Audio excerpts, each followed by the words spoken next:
Bismillahirrahmanirrahim. Assalamualaikum warahmatullahi wabarakatuh dan selamat pagi.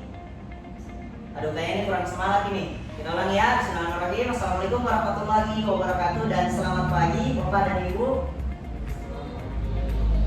Ya, baik. Kali ini di sini perkenalkan terlebih dahulu, nama saya Afandi Ahmad. Saya mahasiswa kedokteran Universitas Hasanuddin yang saat ini menempuh pendidikan fakultas kedokteran tapi masih preklinik. Dan adapun tujuan saya di sini yaitu untuk memberikan penyuluhan mengenai masalah migrain atau yang sering kita sebut itu adalah sakit kepala sebelah atau sebelah kepala saya yang sakit. Nah, terlebih dahulu saya ingin sampaikan kepada Bapak Ibu, apakah Bapak Ibu mengetahui apa itu migrain? Belum. Apakah Bapak dan Ibu sudah mengetahui bagaimana cara mengatasi migrain? Belum. Maka dari itu di sini saya akan melakukan penyuluhan. Saya akan menampilkan video berupa video edukasi yang membahas masalah migrain. Ya, maka dari itu silakan ditampilkan. Lihat seperti apa. Sejumlah persiapan tengah dilakukan oleh pihak pemerintah Provinsi Sulawesi Selatan maupun pemerintah Kota Makassar untuk penerapan PSBB.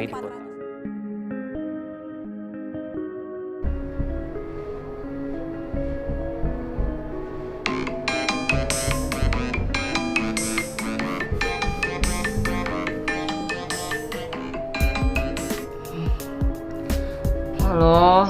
Oke, Fandi. Kuliah, Fandi. Oke. Ada mi dokter. Kuliah. Oke. Kuliah Zoom. Oke. Yuk.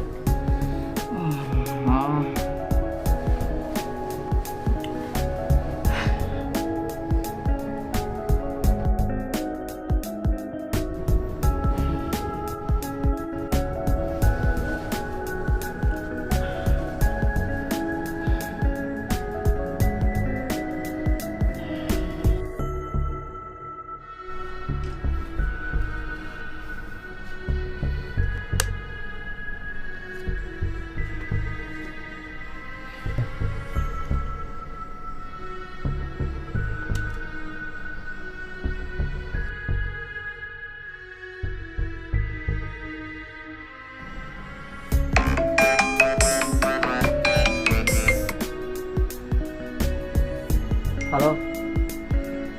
Oh iya. Lagi.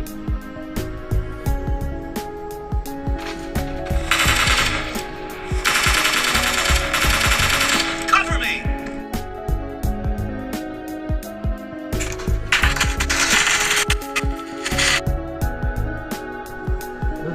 Sakit nih kepala aku.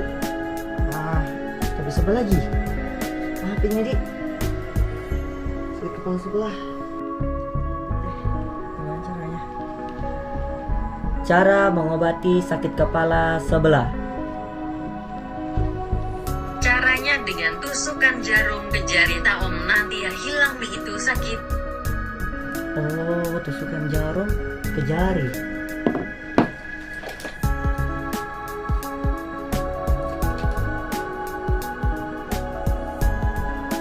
Fandi, apa kau bikin? Ini beda, dia bilang Om Google kalau sakit kepala tak tusuk salah satu jari.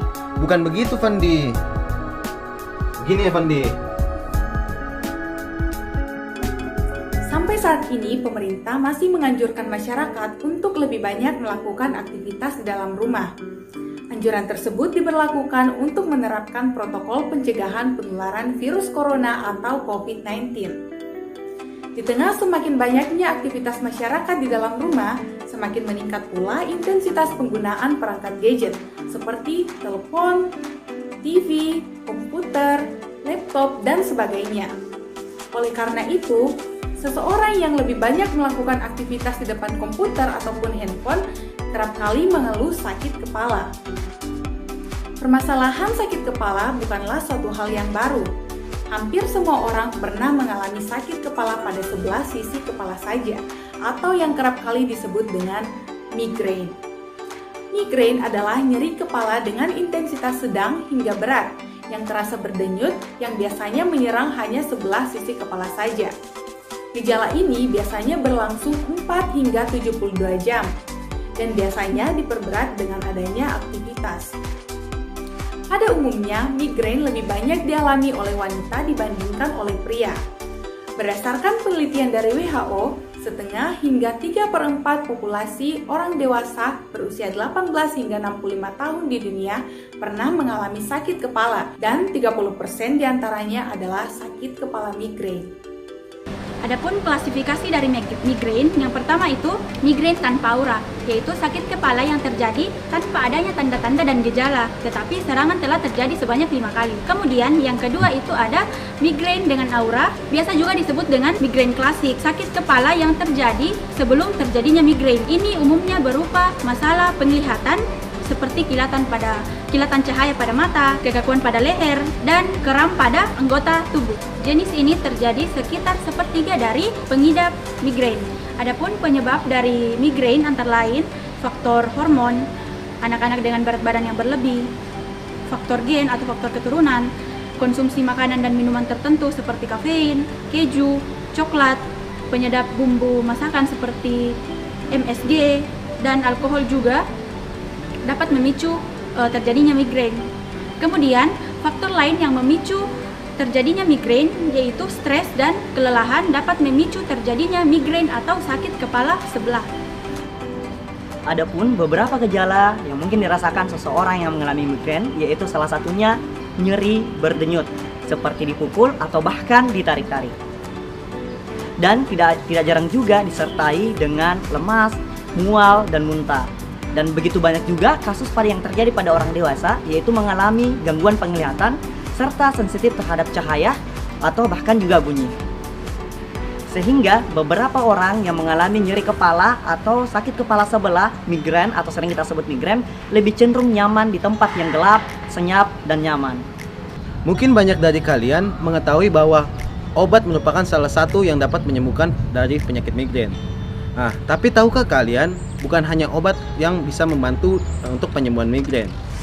Yang pertama adalah terapi perilaku, di mana terapi perilaku ini kita harus menjauhkan dari faktor yang memperberat dari penyakit migrain, seperti dari cahaya, suara kebisingan, maupun penciuman bau yang tajam. Dan juga bisa kita di sini mengendalikan dari faktor risiko lain seperti mengendalikan stres. Nah, selanjutnya yang kedua adalah terapi relaksasi, di mana di sini kita harus memposisikan posisi kita senyaman mungkin, serileks mungkin, tanpa adanya beban seperti kita tidak ada berpikiran seperti stres. Nah, setelah itu kita tarik nafas secara perlahan, setelah itu hembuskan secara perlahan. Lakukan tindakan ini berkali-kali dan nantinya di sini akan memperingan dari gejala migrain. Nah, selanjutnya apabila gejala migrain semakin memperberat atau sulit diatasi, segeralah lakukan konsultasi ke pelayanan kesehatan terdekat.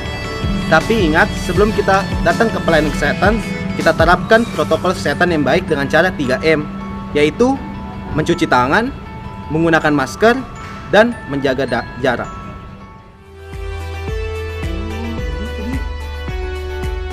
Jadi kau sudah mengerti toh? Nah, jadi yang kau lakukan tadi toh, Fandi, dengan cara menusuk jarum pada jarimu itu adalah suatu hal yang salah. Itu bukan suatu hal yang memperingan penyakit migrainmu. Jadi Fandi, sekarang kau sudah tahu toh bagaimana mencari informasi yang baik toh?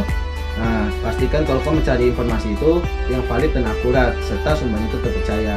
Nah, sekarang supaya untuk meringankan migrainmu mungkin kau bisa istirahat terlebih dahulu. Oke, bro? Oke, bro.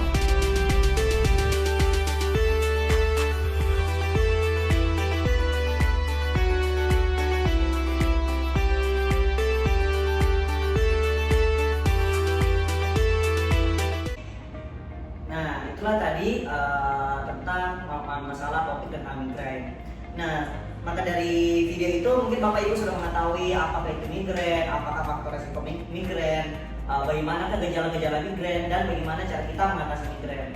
Nah, yang kita ketahui bahwa sekarang ketika diumumkannya masa PSBB, kita mungkin cenderungnya berada di rumah, berada di depan komputer, apalagi yang sibuk dengan pekerjaan, pasti menghabiskan banyak waktu di komputer. Begitu juga dengan pelajar-pelajar yang banyak menghabiskan waktu nge-zoom dan lain sebagainya. Nah, tanpa kita sadari hal tersebut dapat memicu begitu banyak penyakit. Misalnya kita kelelahan, salah satunya itu adalah migrain atau sakit kepala sebelah. Dan di sini pula juga diterapkan tentang bagaimana sih cara mengenali migren. Cara mengenali migren itu kita harus ketahui terlebih dahulu bahwa migren ini sebenarnya ada berapa jenis sih? Ternyata ada 2 jenis tadi yang telah dijelaskan di video, yaitu migren dengan aura dan migren tanpa aura. Pertanyaannya, apa sih itu aura? Aura itu adalah kepekaan terhadap cahaya atau kebisingan. Jadi ketika dikatakan bahwa kita menderita sakit kepala tanpa aura, itu berarti kita sakit kepala yang hanya sakit sebelah saja. Dan tapi ketika dikatakan bahwa ternyata kita sakit kepala karena migren itu karena aura, berarti itu karena kepekaan terhadap cahaya. Mungkin kita sering menatap monitor atau HP dengan intensitas cahaya yang begitu tinggi. Begitu juga kalau kita sering berada di tempat-tempat yang ternyata soundnya itu begitu tinggi sehingga membuat kita tak nyaman dan terjadi. Dan selain itu juga yang telah dijelaskan di video ini, yaitu adanya beberapa faktor pemicu. Faktor pemicu itu apa? Adalah lifestyle. Lifestyle itu apa? Adalah ketika kita melakukan kehidupan kita sehari-hari seperti olahraga, mengonsumsi makanan. Dikatakan bahwa ternyata mengonsumsi kafein terlalu tinggi, SMG terlalu tinggi, keju terlalu tinggi, coklat terlalu tinggi, ternyata dapat menyebabkan sakit kepala sebelah, yaitu migren. Dan ada juga faktor pemicu lainnya, yaitu ada 2. Apa itu? Kelelahan dan stres. Dan kebanyakan dari kita, ada pun beberapa orang yang berada ketika PSBB diterapkan, kita sering berada di rumah, hal-hal itu dapat memicu stres dan kelelahan untuk kita sendiri. Nah, hal-hal itulah yang dapat menyebabkan. Dan ternyata yang seperti dijelaskan di video, ternyata ada cara ampuh mengatasi migren selain mengonsumsi obat. Yaitu apa? Ada 2 tadi yang dijelaskan, yaitu adalah terapi perilaku dan terapi relaksasi. Terapi perilaku seperti apa yang tadi kita hindari faktor-faktor penyebabnya, misalnya olahraga teratur, memakan makanan yang sekadarnya saja, tidak mengonsumsi kafein terlalu tinggi, dan faktor relaksasi. Apa itu faktor relaksasi? Kita mengistirahatkan diri kita, misalnya matikan lampu, istirahat secukupnya, rilekskan badan, bahkan terapi pernapasan seperti tarik nafas 11 detik dan hembuskan 11 detik, seperti itu. Nah, dari video-video tersebut mungkin kita dapat mengambil beberapa pembelajaran, salah satunya tentang migren. Nah, dari video tersebut, apakah Bapak Ibu memiliki suatu pertanyaan? Ayo, silahkan. Apakah perempuan itu selalu mengalami migren? Terus pertanyaan yang kedua, Dok, kalau misalnya dari orang tua, dari keluarga dia mengalami migren, apakah ada hubungannya dengan anak? Apakah anak dia juga akan mengalami migren? Sama begitu, Dok? Oh ya, pertanyaan yang sangat bagus dari siapa tadi namanya? Kak Alami. Jadi pertanyaannya yang pertama itu, apakah perempuan pasti mengalami migren? Dan pertanyaan yang kedua, ketika kedua orang tuanya mengalami migren, apakah anaknya akan mengalami migren? Pertanyaan yang sangat menarik. Jadi sesuai yang dijelaskan tadi di video, itu ada faktor risiko dapat terjadi migren. Faktor yang pertama adalah genetika. Genetika itu adalah ketika 50% ketika kedua orang tua mengalami migren, ada faktor yang bakal menyebabkan anaknya juga akan mengalami migren. Dan faktor kedua yaitu hormon, tentang hormon. Nah, yang kita ketahui bahwa memang perempuan itu memiliki siklus hormon yang berbeda, misalnya dia menstruasi dan lain sebagainya. Nah, yang faktor yang ketiga itu adalah faktor lifestyle-nya. Nah, pertanyaannya yang pertama itu, apakah setiap wanita pasti akan mengalami migren?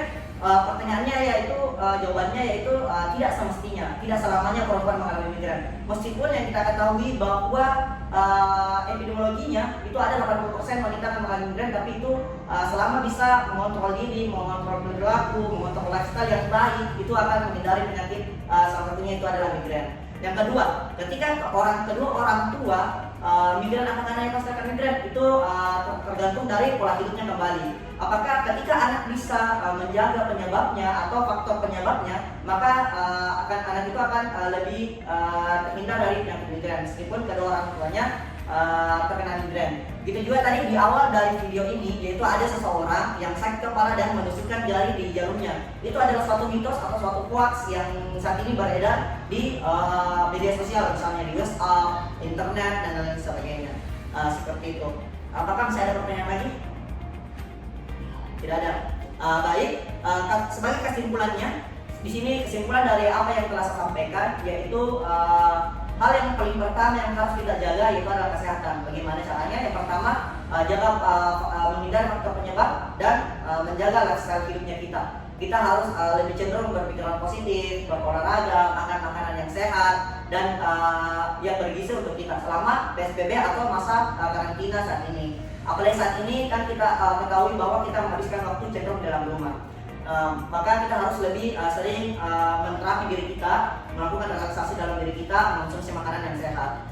Kemudian ada pun kesimpulan lainnya tentang migrain. Yang kita ketahui migrain adalah sakit kepala sebelah yang ternyata ada beberapa pengobatannya, yang salah satu terapi preventif dan terapi relaksasi. Dan kita cara yang paling bagus adalah menghindari faktor resiko daripada mengobati, mencegah daripada mengobati. Bagaimana cara kita mencegah migrain? Yaitu menghindari faktor penyebabnya. Apa itu faktor penyebabnya? Misalnya mengonsumsi makanan yang berlebihan seperti kafein, keju, coklat, dan sebagainya.